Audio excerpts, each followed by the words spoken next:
I first noticed the whispering 3 weeks ago, on a night when sleep had abandoned me like a faithless lover. The old oak outside my bedroom window had stood there for decades, its gnarled branches scraping against the glass like arthritic fingers begging entrance. I had grown up in this house, spent 32 years listening to that tree creak and groan with every passing wind, but I had never heard it speak. That night, at exactly midnight, the digital clock on my knitstand flickering to those twin zeros, I heard something that turned my blood to ice water. A voice dry as autumn leaves and ancient as the earth itself drifted through the closed window like smoke through a keyhole. It spoke words I could not understand, syllables that seemed to belong to no human language, sounds that made my teeth ache and my eyes water. I told myself it was the wind, just the wind, playing tricks through the branches, shaping random noise into something my tired brain interpreted as speech.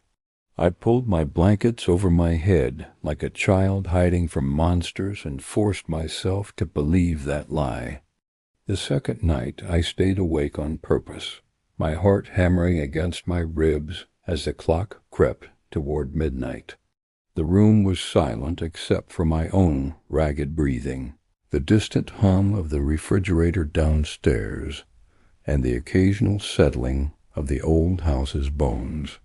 When the clock struck 12, the whispering began again, and this time I could not pretend it was just the wind.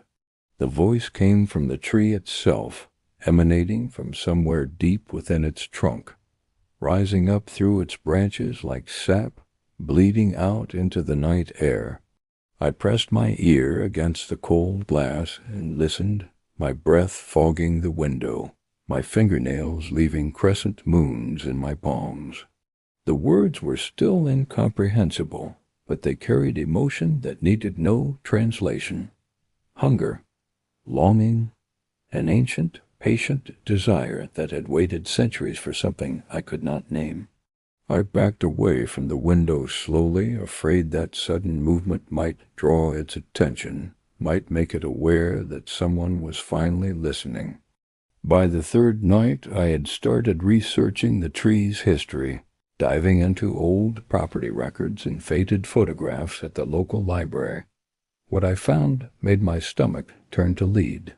The oak was older than the town itself, older than any building within 50 miles, its roots stretching down into soil that had witnessed unspeakable things. 3 families had owned this property before mine, and each had abandoned it under circumstances the records described only as tragic. The Hendersons left in 1952 after their youngest daughter walked into the woods and never returned, her body discovered months later, positioned at the base of the oak, as if she had been placed there with reverent care. The Marshalls fled in 1978 after Mrs. Marshall was found standing beneath the tree at midnight, speaking in a language she had never learned, her eyes rolled back to show nothing but whites. And the Carters, the family we had purchased the house from, had simply vanished one night in 1995, leaving behind all their possessions, their car still in the driveway, their dinner still on the table, growing cold and untouched. I wanted to leave, to pack my bags and run from this house and never look back, but something held me there like roots wrapped around my ankles. Perhaps it was stubbornness, the refusal to be chased from my childhood home by what might still be nothing more than my imagination. Perhaps it was curiosity, that terrible human need to understand things that should remain mysteries. Or perhaps, though I would not admit this until much later, it was the whispering itself, calling to something deep inside me, awakening a part of my soul that had been sleeping since before I was born. Each night I found myself at the window at midnight, listening, straining to understand those ancient words. And each night the voice seemed a little clearer, a little closer to something I could almost comprehend. I began to dream of the tree, of its roots reaching down into darkness where things moved and waited, of its branches reaching up toward stars that burned with colors that had no names. On the seventh night I understood my first word. It came through the whispers like a fish breaking the surface of dark water, sudden and startling and gone before I could fully grasp it. The word was hunger, but not in any language I had ever learned. I understood it the way you understand a scream, the way you understand crying, a communication that bypassed language entirely and spoke directly to the primitive parts of my brain. I fell back from the window, my legs giving out beneath me, my hands shaking so badly I could not hold them still. The tree knew I was listening. The tree knew I was beginning to understand. And with that knowledge came a terrible certainty that I had crossed some invisible line, stepped into a territory from which there could be no retreat. I should have left that night. I should have driven until the sun came up and never stopped driving. But the whispering had gotten inside me, planted seeds in my mind that were already beginning to grow. The nights blurred together after that, each one bringing new revelations, new horrors wrapped in the guise of understanding. The tree spoke of what lay beneath it, the things that had been buried there long before humans walked this land. It spoke of bargains struck in blood and moonlight, of sacrifices that kept ancient hungers at bay. It spoke of the families who had lived here, of how each had provided what was required until they could provide no more. I learned that the girl, Sarah Henderson, had not simply wandered into the woods, but had been called, summoned by a voice only she could hear, walking toward her death with a smile on her innocent face. I learned that Mrs. Marshall had been chosen as a vessel, her mind hollowed out to make room for something that had needed a mouth to speak, hands to arrange, a body to perform rituals that the tree itself could not complete. And I learned that the Carters had not vanished at all, not really. They were still here, beneath the soil, woven into the root system, their consciousness absorbed into something vast and patient and endlessly hungry. 2 weeks in, the whispering started coming during the day. Faint at first, barely audible over the sounds of normal life, I would catch fragments while washing dishes, while reading on the couch, while lying in bed trying to find sleep that no longer came easily. The tree was growing impatient, its voice taking on an urgency that had not been there before. I stopped going to work, stopped answering my phone, stopped responding to concerned messages from friends who did not understand why I had withdrawn from the world. How could I explain what was happening? How could I tell them that a tree was speaking to me, teaching me secrets that no human was meant to know, preparing me for something that I could not yet see clearly? They would think I had lost my mind. Perhaps I had. Perhaps madness was the only reasonable response to what I was experiencing, the only way for a human brain to process truth that existed outside the boundaries of sanity. On the 15th night, the tree told me its name, and I wept as the syllables formed themselves in my understanding. It was a name older than language itself, a name that had been spoken by things that crawled from the primordial oceans, things that had watched the first trees push their way toward a young and violent sun. Speaking that name aloud would have consequences, the tree warned me, would forge a connection that could never be broken. But not speaking it would have consequences too, would leave me forever on the threshold of understanding, close enough to glimpse the truth, but never close enough to truly see. I stood at my window that night, the name burning on my tongue like hot coals, wanting so desperately to release it into the air. But some small part of me, some last fragment of the person I had been before the whispering began, held me back. I swallowed the name instead, felt it slide down my throat like something alive, felt it settle in my stomach, where it began to pulse with a slow, rhythmic heat. The changes in my body began after that, subtle at first but accelerating with each passing day. My skin took on a grayish hue, rough to the touch, and I found myself scratching at it constantly, producing not blood, but a clear, sticky sap that left stains on everything I touched.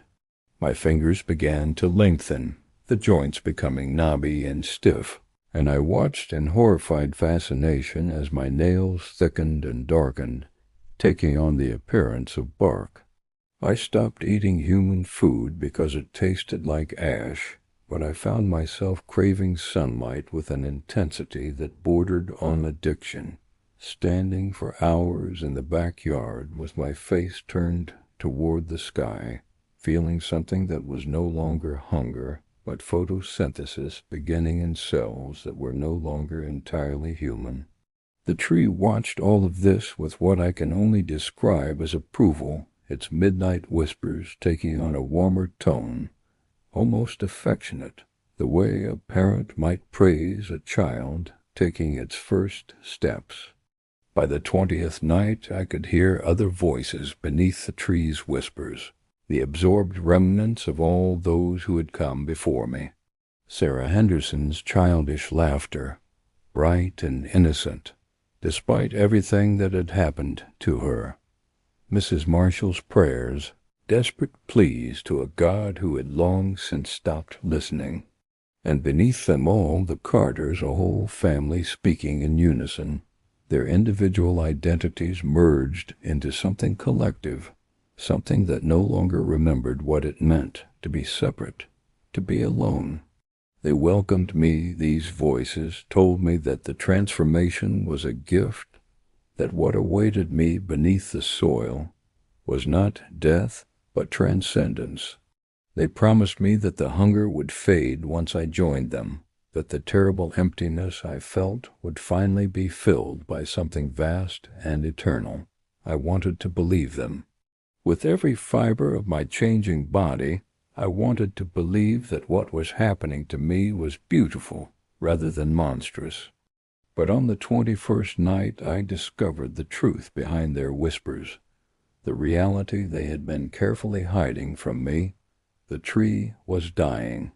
Its centuries of life were finally coming to an end, its core hollowed out by rot, its roots losing their grip on the soil.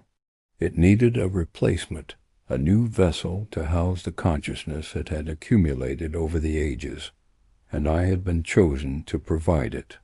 The transformation I was undergoing was not a gift, but a preparation, my body being reshaped into something that could contain what the tree had become. When the process was complete, when the last traces of my humanity had been consumed, the tree would transfer everything into me, and I would become rooted in its place, my legs fusing into a trunk, my arms stretching toward the sky, my mind expanding to encompass all the voices, all the memories, all the terrible knowledge that the oak had gathered across its impossibly long life. I would stand here for centuries, whispering to new families, new victims, calling them to the window at midnight, beginning the cycle again. Tonight is the night of completion. I can feel it in my bones, which have hardened into something more like wood than calcium, can feel it in my blood, which flows slow and thick and amber through veins that are becoming channels for sap. The clock on my knitstand is counting down the final minutes before midnight, and I am sitting at my window, watching the tree sway in a wind I cannot feel, its branches reaching toward me like arms ready to embrace a long-lost child. The whispers have stopped now, replaced by a silence more profound than any I have ever experienced, the held-breath quiet of a world waiting for something momentous to occur. I know what I should do, know that there must be some way to fight this, some method of breaking the connection before it becomes permanent. But my thoughts come slowly now, filtered through a consciousness that is no longer entirely my own, and every option I consider crumbles like dead leaves in my mind. There are matches in the kitchen drawer. I think about this as the clock shows 11:55, as my feet begin to move of their own accord, carrying me toward the back door. Fire would end it, would destroy the tree before it could complete the transfer, would free all the souls it had consumed over the centuries. But the thought of harming the tree brings a pain so intense that I cry out, my voice emerging as a creaking groan rather than anything human. The tree is inside me now, its roots wrapped around my heart, its branches threading through my brain, and attacking it would mean attacking myself. We are already one, already joined, the transfer merely a formality at this point, the physical manifestation of a union that has been building since that first night when I heard the whispers and made the fatal choice to listen.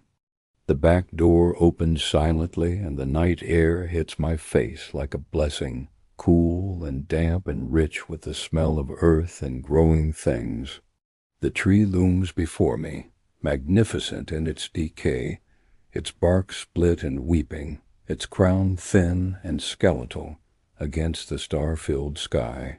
I walk toward it without choosing to, my bare feet finding their way across the wet grass, my transformed fingers reaching out to touch the trunk I will soon replace. The wood is warm beneath my palm, pulsing with a slow heartbeat that matches my own, and I feel the tree's relief at my arrival, its joy at finally completing what it began so many weeks ago. The voices rise up around me, welcoming me into their collective, promising me that the pain will be brief, that what comes after will be worth every moment of suffering. I open my mouth to speak the name I swallowed so many nights ago, the name that will seal my fate and complete the transformation. But before the first syllable can emerge, something flares bright and hot in my chest, a spark of defiance I thought had long since been extinguished. It is Sarah Henderson's voice that ignites it, her childish whisper cutting through the choir of absorbed souls with a message meant only for me.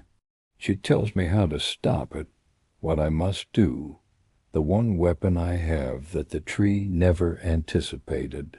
Not fire, not running, not any external force that could be predicted and prevented.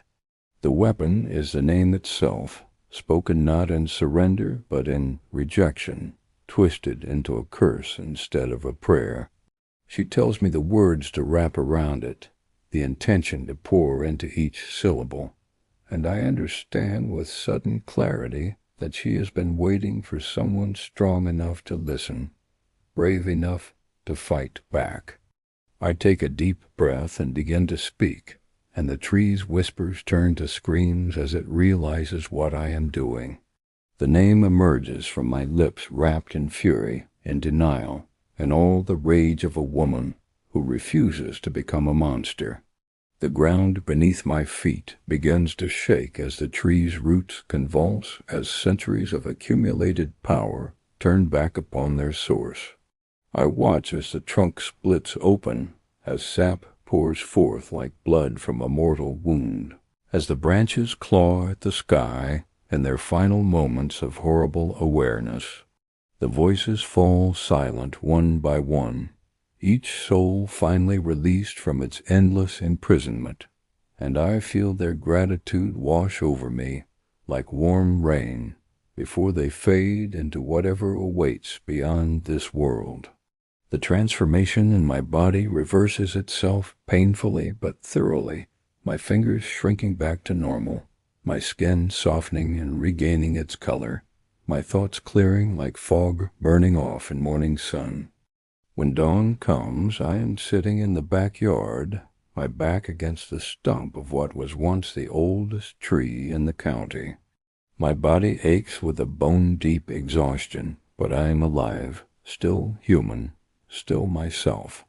The whispers are gone, replaced by the ordinary sounds of birds and distant traffic, and wind through leaves that no longer hide ancient horrors.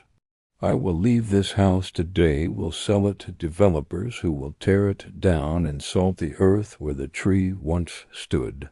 But first I sit and watch the sunrise, letting its warmth remind me of everything I almost lost, everything I almost became.